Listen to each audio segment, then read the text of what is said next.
Who were the Indo-Europeans? Were they all-conquering heroes? Aggressive patriarchal Kurgan horsemen sweeping aside the peaceful civilizations of old Europe? Or weed-smoking drug dealers rolling across Eurasia in a cannabis-induced haze?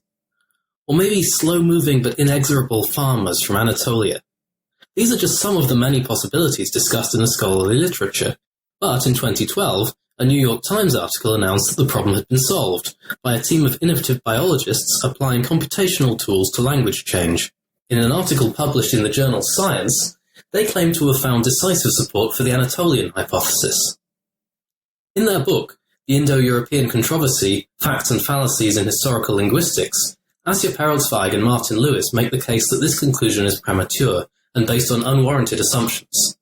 In this interview, Asya and Martin talk to me about the history of the Indo-European homeland question, the problems they see in the Science article, and the form that a good theory of Indo-European origins needs to take. I'm talking to Asya Pereltsvaig and Martin Lewis about their book, The Indo-European Controversy. Asya and Martin, many thanks for coming on to discuss this today. I'll start out with a question about you, because this is a book about Indo-European linguistics, but neither of you self-defines as an Indo-European linguist per se. Could you tell me a bit about your backgrounds? I'm a linguist and mostly a syntactician, but also interested in historical linguistics. So I'm coming at it from sort of a general linguistics background and point of view. Yes, I'm a historical geographer, and I've long been interested in linguistic issues. And I was very glad to be able to team up with Asya so that I can sort of rely on her expertise and then add my own knowledge in history and geography, world history in particular. And how did this particular book come about? What prompted you to write it? Well, it started with an article in the New York Times in November 2012 that was trumpeting a recent article in Science claiming that the Indo-European languages had originated in Anatolia and that could be shown through phylogenetic and phylogeographical analysis. Asya and I were quite skeptical, and we started looking into the issue, and we started writing a number of blog posts. And that led from one thing to another, and before long we had written so much we thought, well, maybe we can just turn all of this into a book. And so we did, although that took quite a bit of time.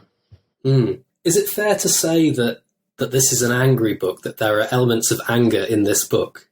I wouldn't call it anger so much as we wanted to set the record straight and introduce the general public to some of the controversies and debates in historical linguistics, but also to sort of explain how things have been done and how they should be done.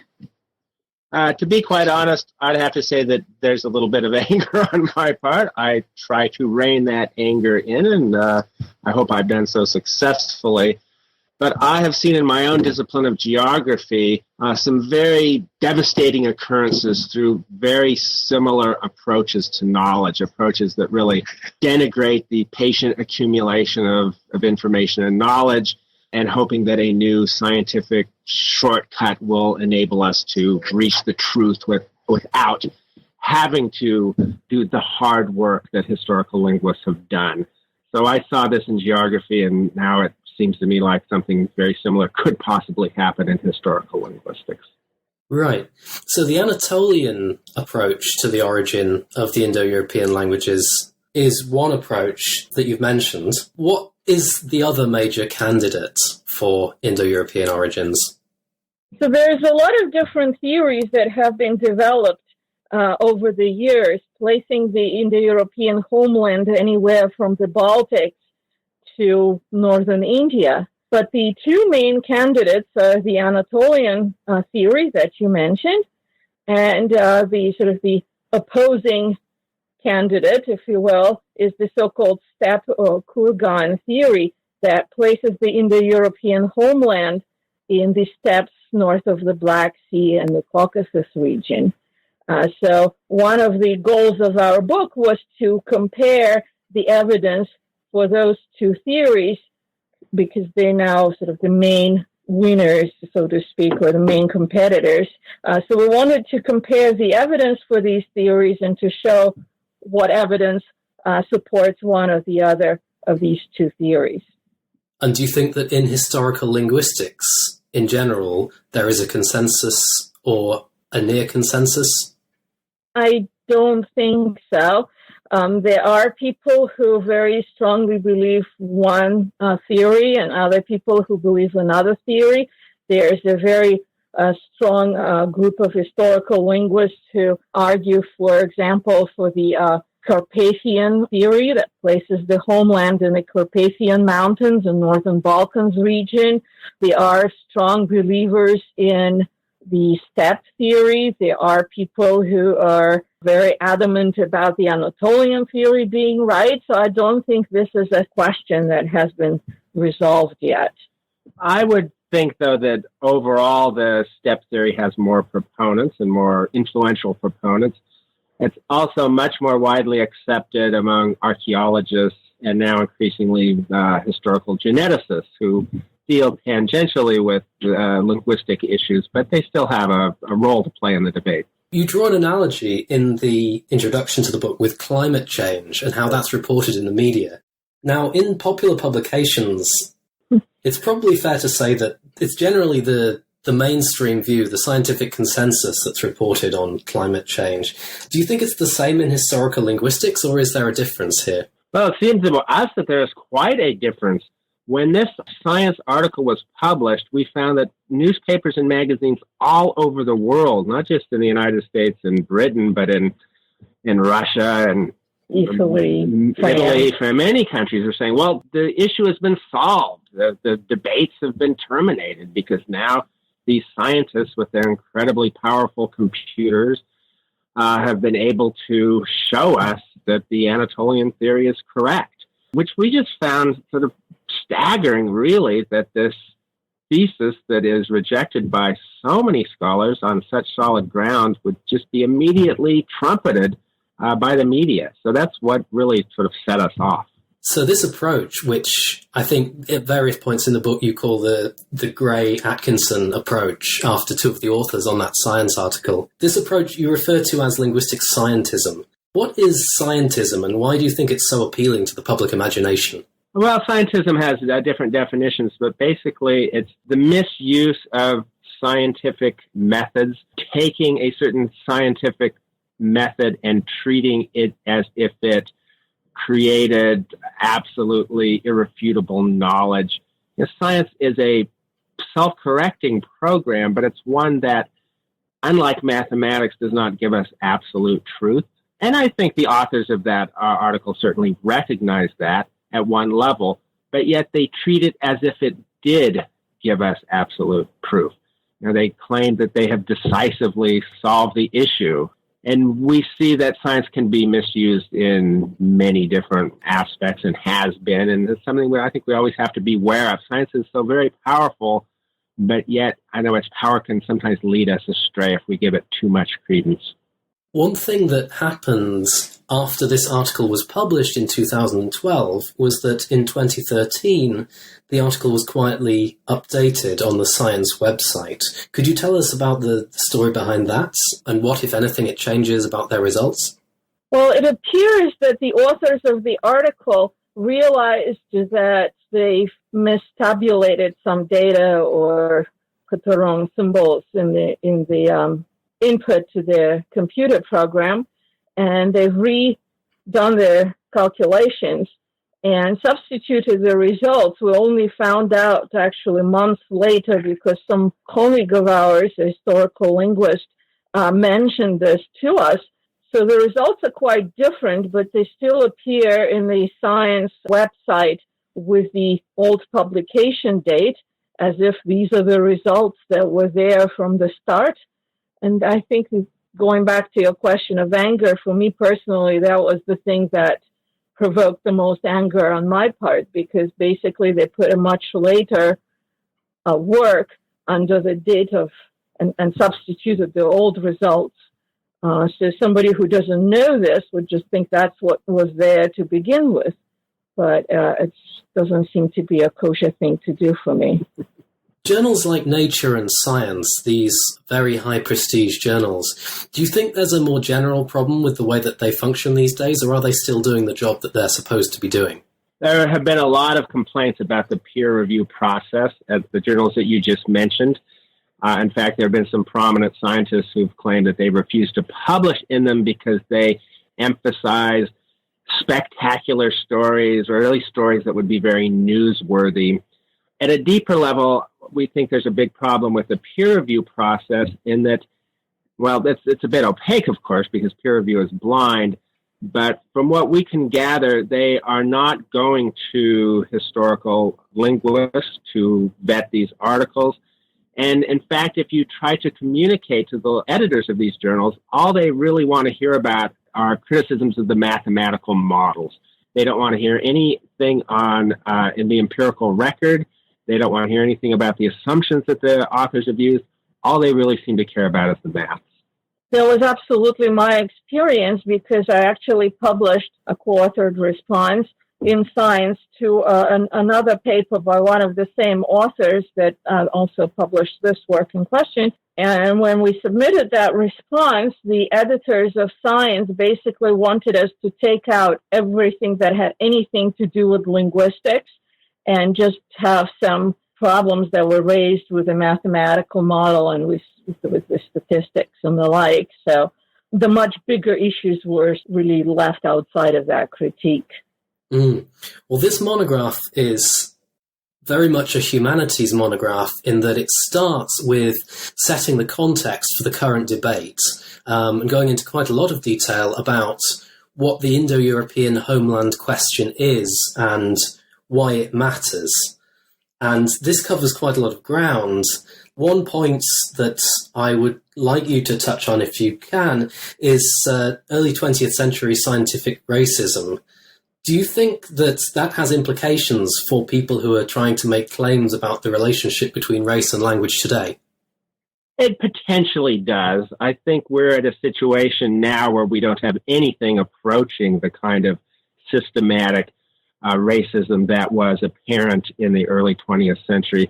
But it's also important to remember how deep that racism was, that it was not just something found on the political right, that it was found among Marxist scholars as well, all the way across the political spectrum.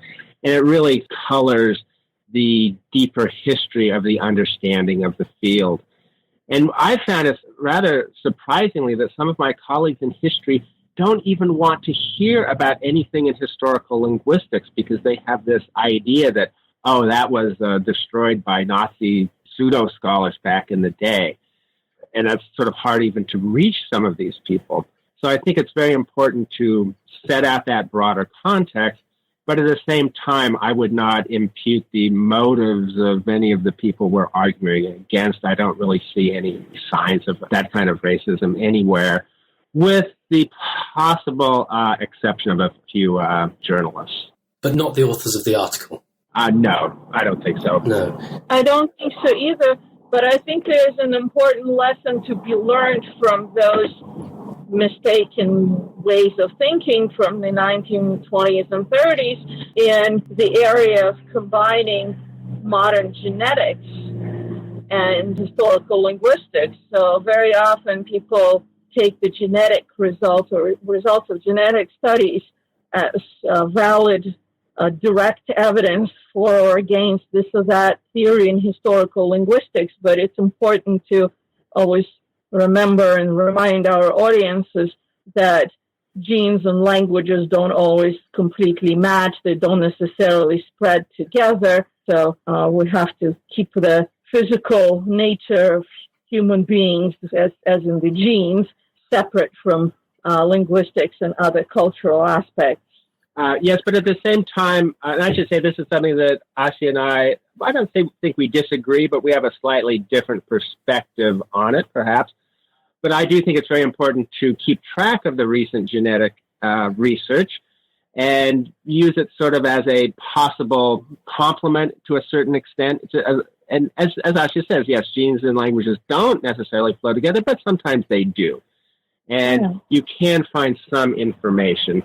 And it is interesting that the recent genetic studies that have come out since we finished the manuscript, actually go very much in the direction of what we argued. In fact, some geneticists are now saying there was massive gene transfer that occurred during this time when Indo-European languages entered Europe.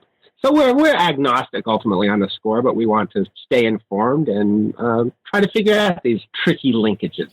Yeah, I agree.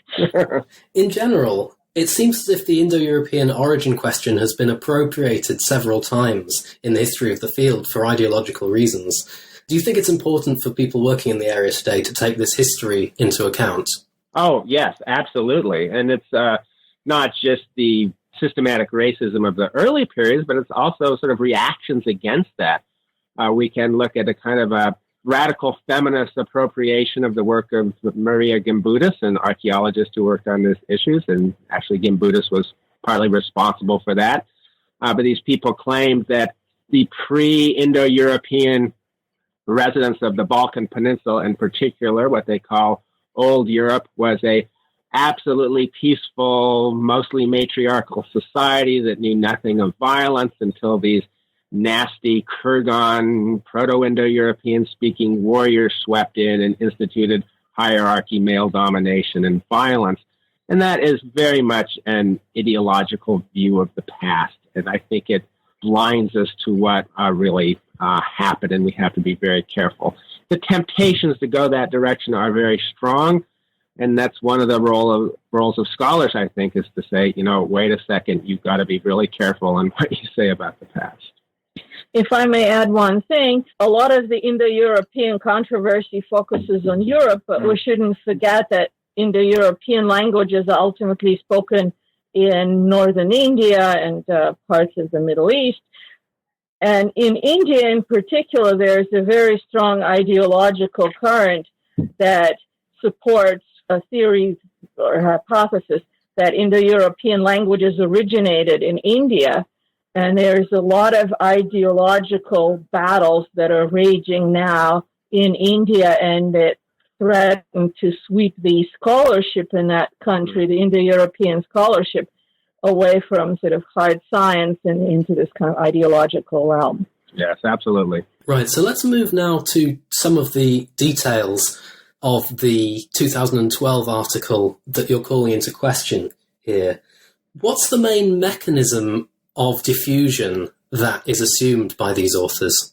Well, they assume that the mechanism what's called Demic diffusion, which is just the slow increase of population, which leads to groups of people to move into new territory, whether unoccupied territory or territory occupied by another group. That's never really specified.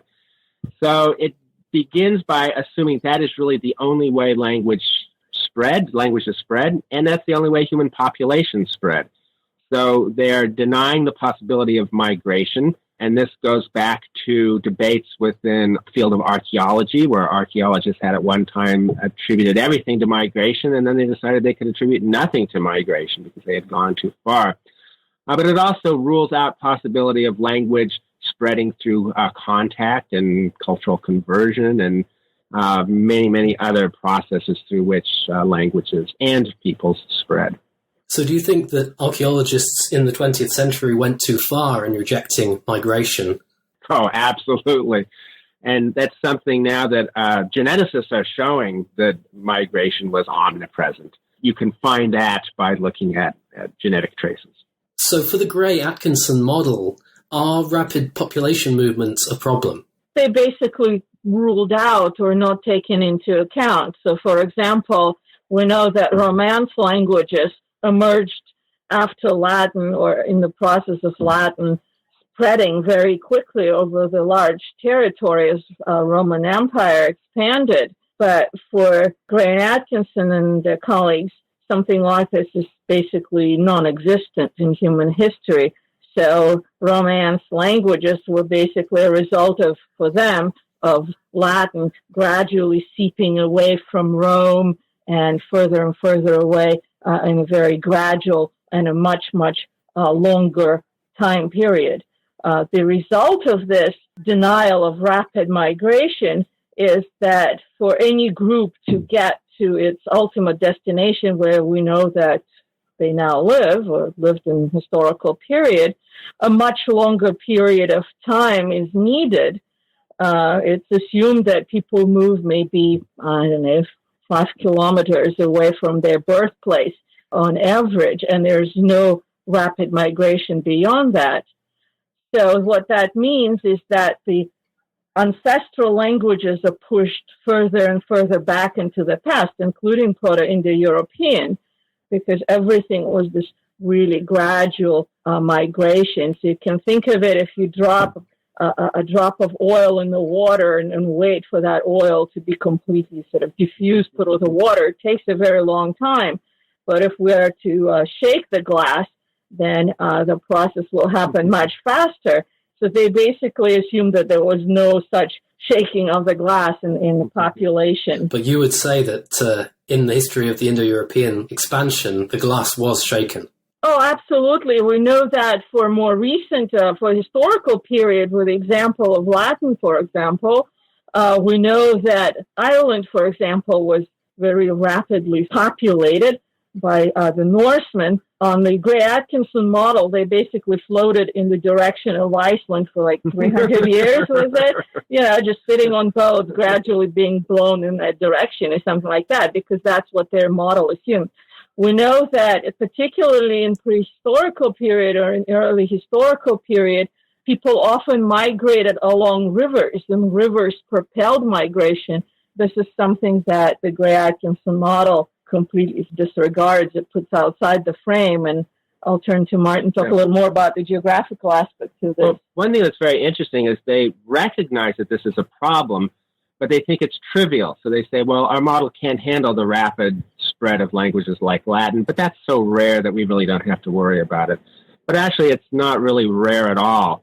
There are many different kind of mechanisms that can lead to the rapid spread of a language. A lot of evidence suggests that the rapid spread of Slavic into the Balkans in the post-Roman period had to do with Slavic groups moving in and then bringing other peoples into their culture in a very rapid way. So this was a very chaotic region after Germanic tribes had many of them had migrated, and it was a power vacuum. And people could move into that, and as long as they could bring other people into their culture, you could have this very rapid linguistic transformation. And again, none of that is or can be found in the Gray-Atkinson model. It simply doesn't allow that kind of complexity.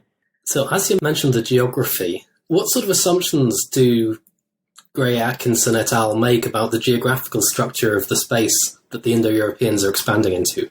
Well, it's very interesting. They claim it is a content-rich model, but the only thing they differentiate is land and water. And they have several different versions of their model which treat movement over water at different rates. One is a sailor model, which allows relatively somewhat more rapid movement. But in actuality, it all depends on what kind of technology people have. So a waterway can be a tremendous barrier when people don't have boats, or it can be a very easy conduit if they do have good boats. And so over historical times, that changes.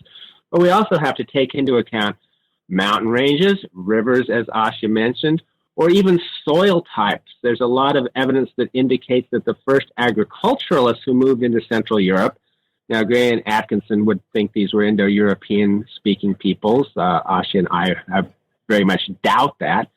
But this early Neolithic movement into Europe, a lot of these people were looking for a certain kind of soil called loess. It's an easily worked, fertile, friable soil, and they avoided other areas. So the actual movement is not just this movement over a blank landscape, or what geographers used to call an isotropic plane, featureless in all directions. Instead, you have these very real features that really influence where people go, where they don't go, and how they move when they do transfer location.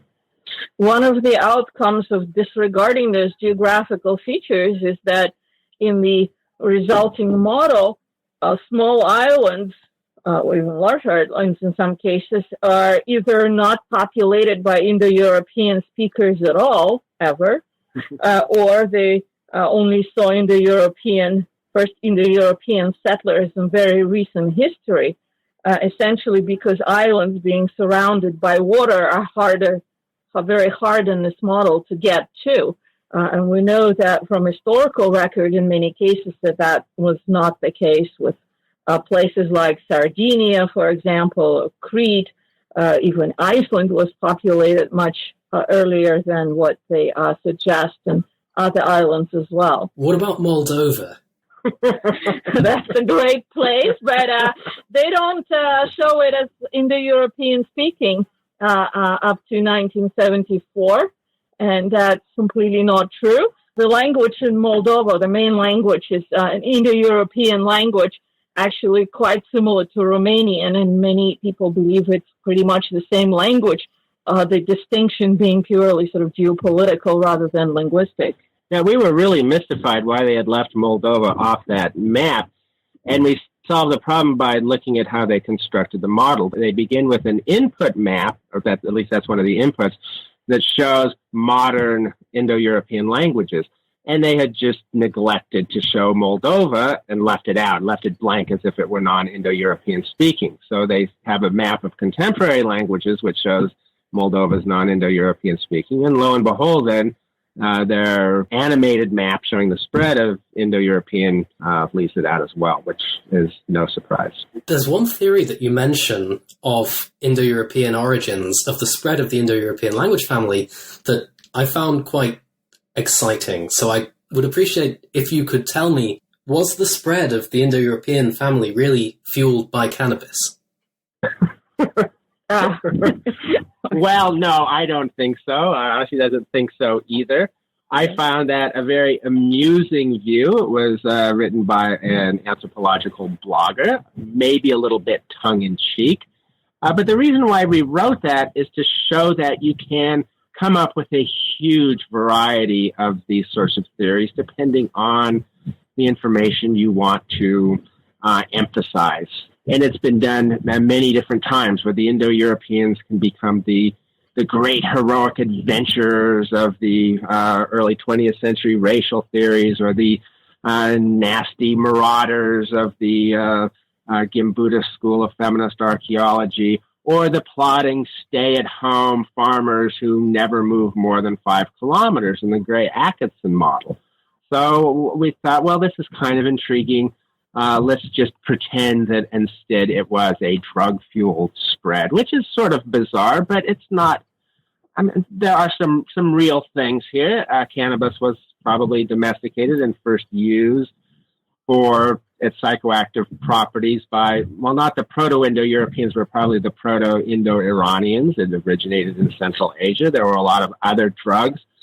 Hauma or soma that's found in the Rig Veda and the Avesta was another one of these drugs. And we find that even among, say, the Pashtun people of Afghanistan, until very recently, they're Sufi mendicants who would make peace between different warring tribes. Were not only using large amounts of cannabis, they were also taking some much more powerful drugs like datura. So there's a whole drug prehistory that we often don't talk about, but some archaeologists, particularly the late Andrew Sherratt, really showed how important that is in world history. So we thought it would be interesting to throw it in there. So the bigger question, the bigger picture question, I guess, is what constitutes a good theory of Indo-European origins? What are your criteria for that? I think ultimately it has to be a theory that's based on the linguistic evidence, because it is a linguistic question. We're questioning where and when a particular language was spoken.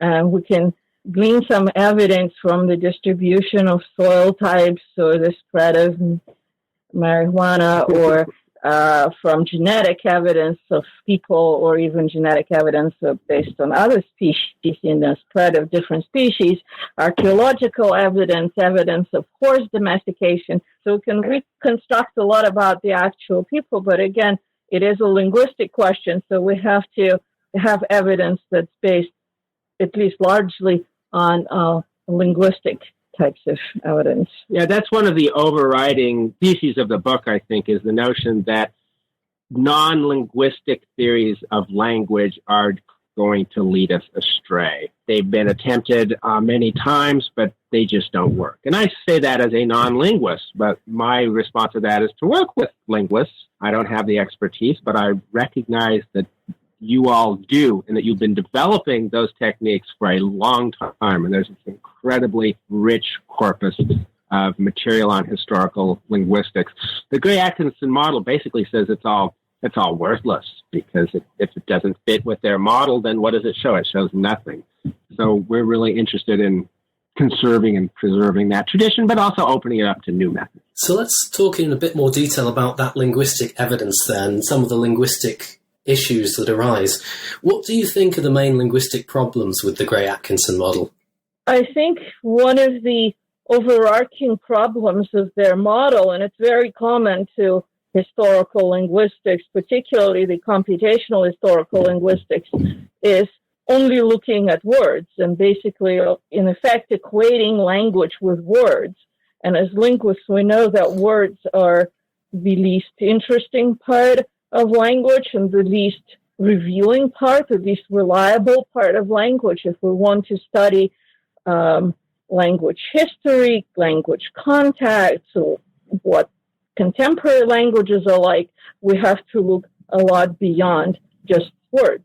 And I think maybe part of the appeal of the Gray-Atkinson model for the general public and for a lot of the press that trumpeted this project was exactly in that people tend to equate languages with just the words, and it's a bad assumption that I think as linguists we really have to work to challenge in other scholars that come from other fields like archaeology and want to tackle some of these historical linguistic issues, but also with respect to the general public. I think it's the biggest misconception about language or assumption that people make, even sometimes without realizing it, that we need to challenge. And there are some computational linguists who are now working with materials beyond the vocabulary, trying to use computational methods for syntax. And we think that has an awful lot of promise. So it's not that we're against all computational linguistics, but we are against its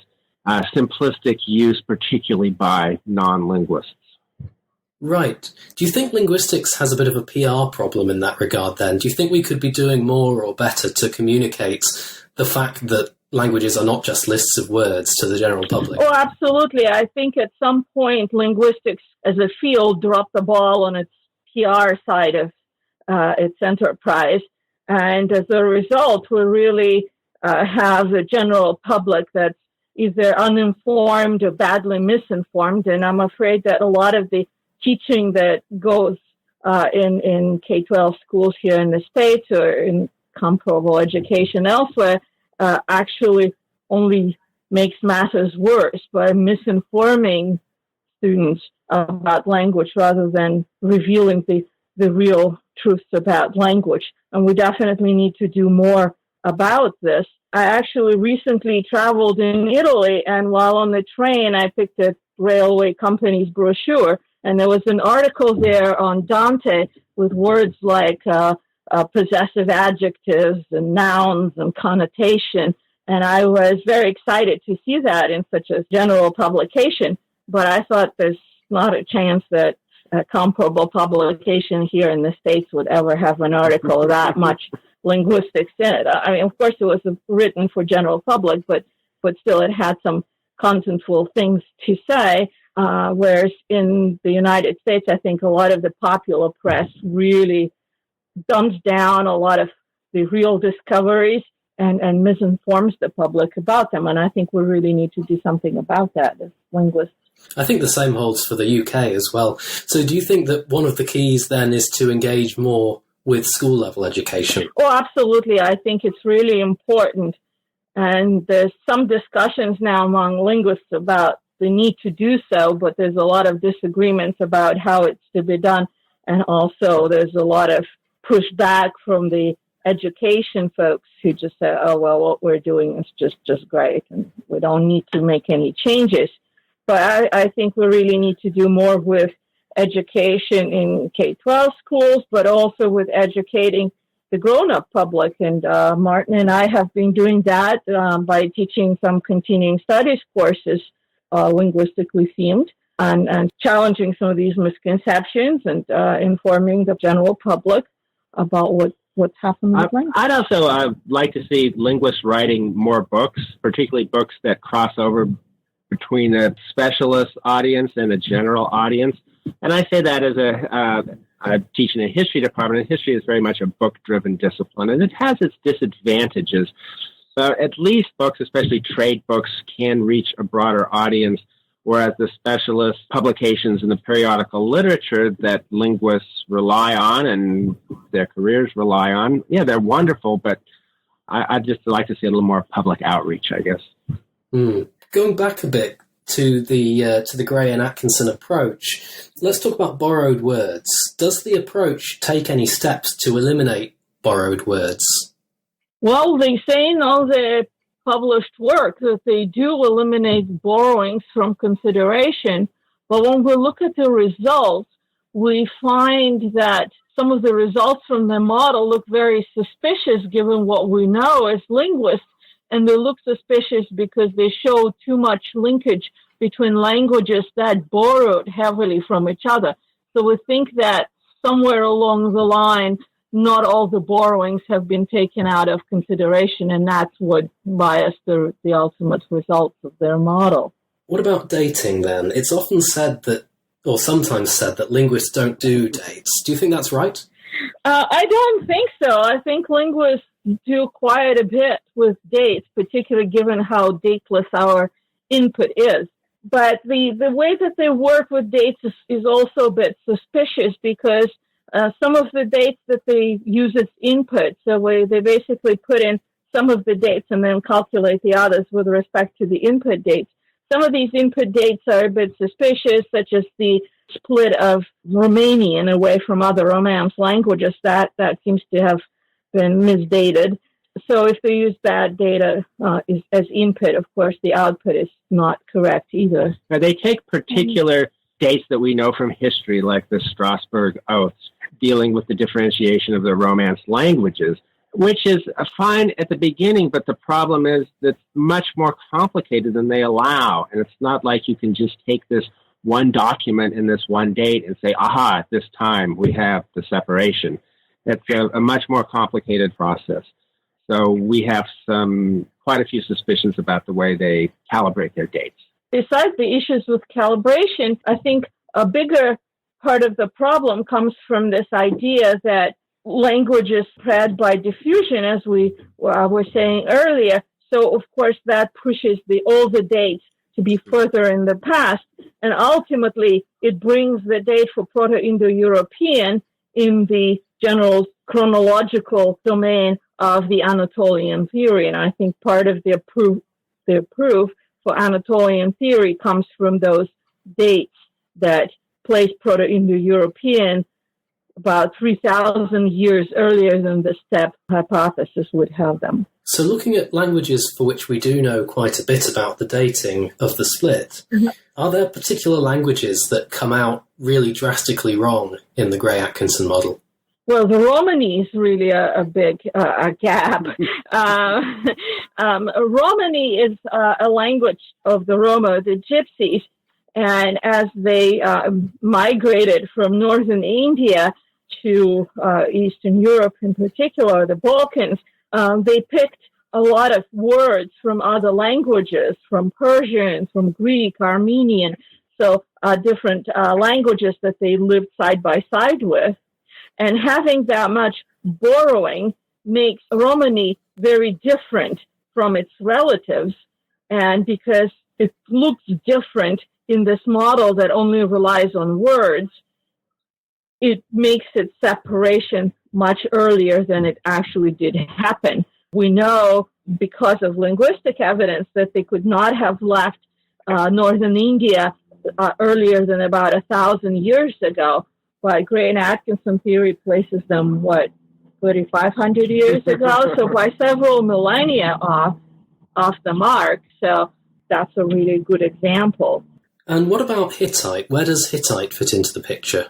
Well, Hittite's a sort of a crucial issue because, of course, it was spoken in Anatolia, and it's also quite different from other Indo-European languages. I mean, some scholars would talk about an Indo-Hittite family with a real sort of separate branch.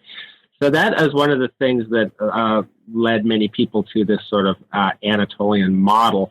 But it's very interesting to look at Hittite history because actually most of the people under the Hittite Empire did not speak the Hittite language, what they called Nesali or Nessite. Instead, they spoke languages like Hattian, which is a non-Indo-European language. Hurrian was spoken in the region and a number of others. And all of the Hittite specialists believe that the Hittites came in from the outside, conquered the indigenous people, and established rule over them, and used their language as the main administrative and official language alongside all the other languages that were spoken around them, which sort of is a very common occurrence. If we were to accept the Gray-Atkinson view of the Hittites, we'd have to have a sort of bizarre situation where non-Indo-European speakers moved into the region, but yet were a subservient underclass, but yet were able to name the country after themselves, because the term Hittite comes not from what we call the Hittites, but rather the Hattians, this sort of subservient peasant population that the Hittites ruled over. So it's a fascinating case, and I think that alone really would invalidate the much of the Gray-Atkinson approach. Okay, so we've seen that there are certainly a lot of oversimplifications in the Gray-Atkinson model. Do you think anyone would dispute that? Do you think the authors themselves would dispute that there are oversimplifications in this model? Well, I think they would dispute the over part of that statement. So they certainly accept that there are simplifications, and they say, well, to do science, you have to simplify, you have to separate different issues and control for different factors, which is absolutely true. We agree with that. But we think that there's way too many oversimplifications. There's way too much of setting aside things that are well established from historical record or from historical linguistics or from archaeology. And when you set so much aside and make assumptions that are so wrong and put in data that has so many gaps in it or so many problems in it, of course, the results cannot be really on the right track. Right. It's one thing when a simplification takes something that is generally true and just makes it more simple, and another when it posits something that is empirically, demonstrably incorrect. And that's what we would argue for a number of their assumptions, like the Demic diffusion assumption, for example. Right. And how would you evaluate the way that they have responded to criticisms? Well, not very well. They did respond to some of our blog postings, and of course they were not happy, as would be expected. But their basic line is that, look, in science there's going to be mistakes, but over time, as we refine our model, these mistakes will be eliminated, and you're way too harsh, and everything that we say can't be completely correct, and that's just how science works. But when you look especially at the animated map on the companion website, which advertises itself as watch the unfolding of the Indo-European languages, when you actually go through that frame by frame, which we did, and look at both the spread of Indo-European as a whole and the spread of the different branches, nothing matches what we know from the empirical record. I mean, we can't really find anything that works well. So when you get that level of error, you're not talking about simplifications. You're just talking about something that is fundamentally wrong, at least in our view. Right, let's move on to talking about something that is part of the traditional approach to the Indo-European origin question, which is linguistic palaeontology. Could you tell us what that is? Linguistic paleontology is basically reconstructing, using methods of historical linguistics, some of the vocabulary of these ancestral languages that are no longer spoken and that have no written records, like Proto-Indo-European. And then, based on that reconstructed vocabulary, looking for evidence in archaeological or historical record of where speakers who had such words could have lived. So, for example, if we find words for banana and rice and coconut we're going to place the speakers of this ancestral language in a very different area from if we find words like oak and birch and horse and the like. So in the case of Proto-Indo-European, some of the early work focused on reconstructing names of different tree species, but that's a very problematic area, as we discuss in the book, because different trees grow in overlapping yet not necessarily matching areas, and can give you quite contradictory evidence. And much more solid evidence comes from words for horses and wheeled vehicles, and part of wheels and other parts of wheeled vehicles. By being able to reconstruct words for these sorts of things for Proto-Indo-European or its early daughters, and to show that they are not borrowings across the different Indo-European branches, that provides a very strong argument that Proto-Indo-European speakers lived somewhere where they were familiar with horses, and horses actually at that time period limits us pretty well to the steppe zone. And also they were possibly the inventors, but certainly the users of wheels and carts or some sort of vehicles like that.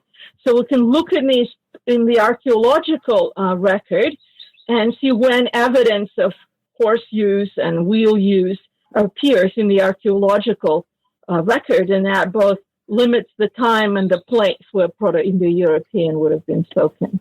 Right, but isn't there a potential problem with semantic shift here? So to take an example that Paul Hegarty has used, the word for a mouse, the small creature, has generally acquired this secondary meaning, or even primary meaning, I guess, in the modern culture of the thing that we use to operate our computers with a button and such like. And that's happened seemingly in parallel across the languages. Couldn't something like that have happened with words for wheel? It could have happened if we can show that the different descendants of Proto-Indo-European were in contact. Otherwise, it's rather surprising that they would have words that we can show linguistically to be native developments in those languages. Particularly Tocharian is the one that comes to mind, because the speakers of Tocharian or Proto-Tocharian lived so far away, separated by mountain ranges and thousands of miles from other Indo-European speakers. And as far as we can tell, never in contact with them once they made that migration to their lands in Western China. It's very surprising to find words that seem so native, yet acquired this exact same new technological meaning. Sure. In the modern world, we're all connected, and we all know that, but it simply wasn't the case. And as Asya just said, the Tocharians lived in what is now Xinjiang, China, on the other side of the Tian Shan Mountains, which are up over 20,000 feet of elevation. So there's no evidence that they maintained contact, but yet they have these cognate words, and so they certainly don't seem to have been borrowed. It could be suggested that under the standard story of Indo-European origins, or at least under the dominant implementation of the steppe theory, the expansion of the family is rather an extraordinary development. Do you think that would be a fair assessment? I would say so.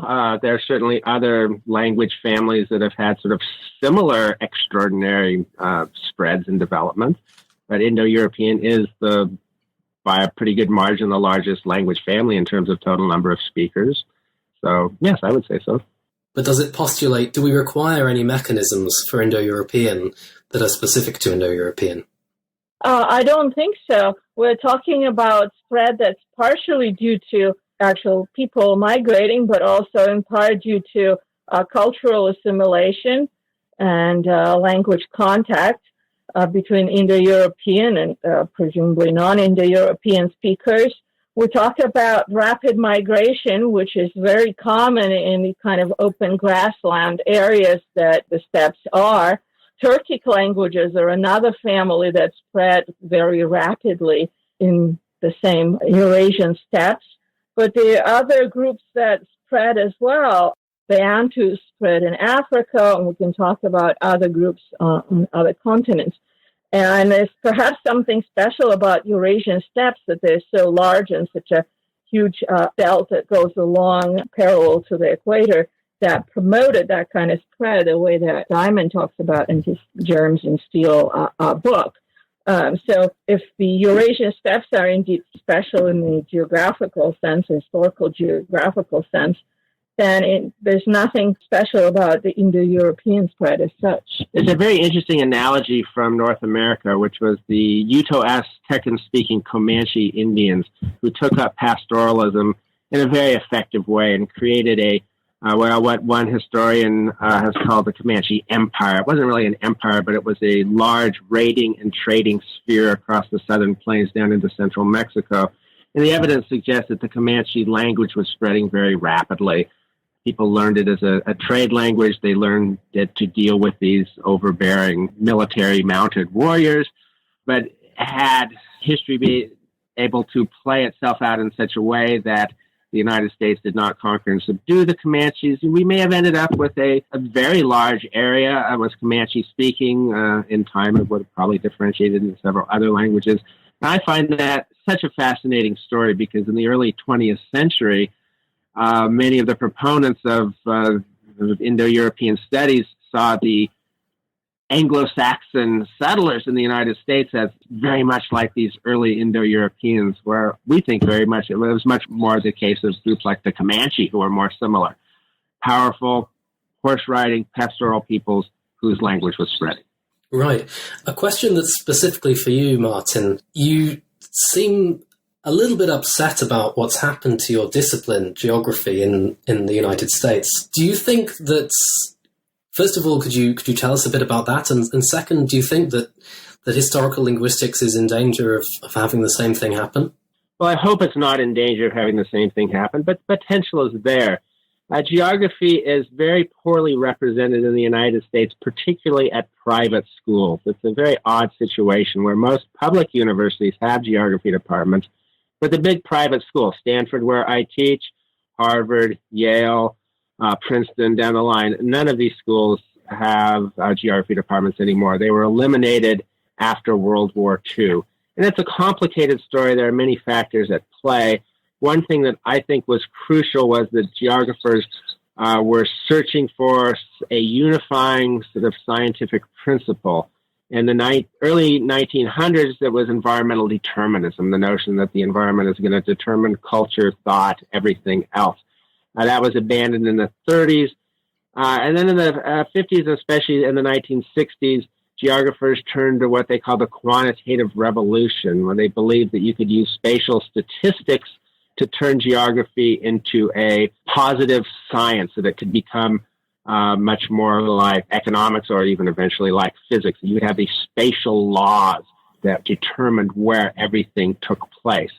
And when this happened, geographers quit looking at the great complexity of the world. They quit looking at the intersection of human culture and physical environment, and they just looked at where things were and analyzed that statistically. And it didn't really go anywhere. It gave us some good techniques, but the big theories that were postulated, central place theory, pretended that it could determine where every city was located based on retail marketing. And they just didn't pan out. And geographers then kept trying to find something new. So they turned to Marxist geography or postmodernist geography or various other sort of trendy approaches, and it sort of lost its way. So I still love geography. I think it's an absolutely wonderful field, but it is a faint shadow of what it should be in the United States, at least. It's a little bit better situation in the UK and in many other countries. But even there, I don't think geography it's not nearly as strong as history, for example. I think rightfully it should be. Back in the days of Alexander von Humboldt, geography was considered by some the queen of the sciences. Well, it's nothing like that anymore. So, Asya, do you have any ideas about what we should be doing to prevent the same thing from happening in linguistics? I think as far as historical linguistics goes, the danger is very real that it would actually sort of dismantle itself by throwing out a lot of the knowledge that has been accumulated over the last couple of centuries. And by making these oversimplifications, it will produce results that are so far away from reality, even observable reality, that people would just say, well, this is nonsense. We no longer need this, quite justly. So I think the danger is really there. And what we should be doing is, well, part of it is actually setting the record straight and making sure that good work is promoted and bad work is not. And I think it's a broader issue with linguistics, as we've been discussing earlier. We really need to get our PR campaign and an outreach campaign more in order than it is now. So you both run popular blogs in your areas, and in the book you actually make reference a fair few times to online material or other blogs. That, I think, is quite unusual in a modern humanities context. Do you think we're seeing here the beginning of some kind of major shift in research dissemination and the way that the research debate is going to be carried out? Well, I hope so. I think we all realize the problems with blogs, and we don't want them to replace standard methods of the dissemination of information, but we do think that they can very much complement journal articles, books, and the like. There is something to be said for gatekeepers, but on the other hand, gatekeepers can sometimes be a little bit overactive. Those gates can be captured by interested parties as well. So I am a bit of, I'm not a total anarchist when it comes to knowledge, but I guess I have some tendencies in that direction. I like to see the open spread of information that you get with blogs. I like to see things that are not copyright protected. I do a lot of mapping myself, and I try to make my maps as openly available to anyone as possible. I think there's a lot to be said for that. So yes, it's not going to be a replacement, but I think it can really be helpful. And in my experience, some of the blogs provide information or discussion that is as solid, if not more so, than sort of traditional peer-reviewed conferences or publications. But they're also a medium to do this kind of outreach, to reach to a broader public that might not necessarily want to go and invest in an expensive book, monograph, and at least linguistic publications are quite frightfully expensive, but making this information accessible, and very often good readers, they keep us honest and keep us on our toes. So I really appreciate what this kind of blogging has allowed me to do. So to sum up then, with the Gray and Atkinson approach, would you say that there's any hope for it? Should we be continuing to do these Bayesian phylogenetic things, or should we just throw the whole thing out?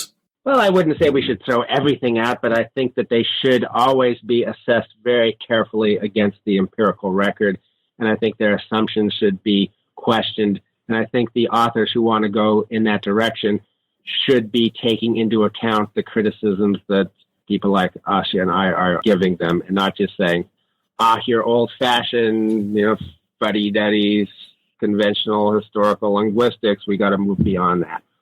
And so I imagine there are people across that continuum in the field. I think there's some good work is being done, but it needs to have this kind of critique to stay honest. Okay, well, we're running a little short on time, so I'll ask you a question that I ask everyone, because it's always interesting to hear the answer. What are the two of you planning to work on next, either together or individually?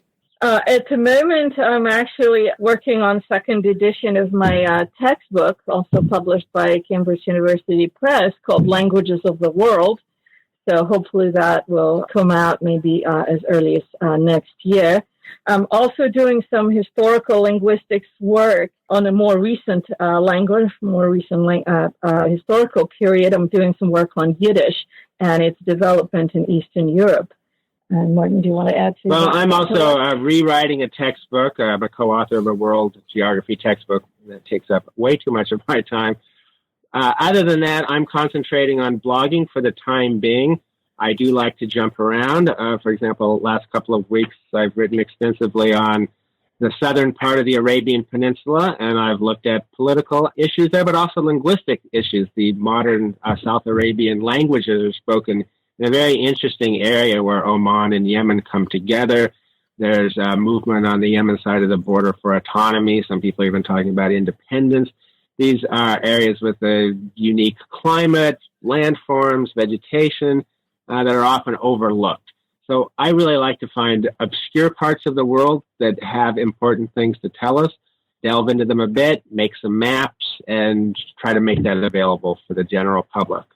So if anyone's interested in the modern South Arabian languages, I'd love to hear your comments on a little bit that I've written about them over the last couple of weeks. And as far as joint work together, we'll see what reaction the book provokes and see from there what challenges we have to address. Absolutely. Because it's certainly not the last word, right? Absolutely not. Yes, we hope it provokes a healthy discussion. Well, it's probably going to have to be the last word from us because we're out of time. But thank you very much. It's been an absolute pleasure to discuss this with you. Thank you so much. Thank you. I've been talking to Asya Pereltsvaig and Martin Lewis of Stanford University about their book, The Indo-European Controversy, Facts and Fallacies in Historical Linguistics. This is George Walkden for New Books in Language saying thank you for listening.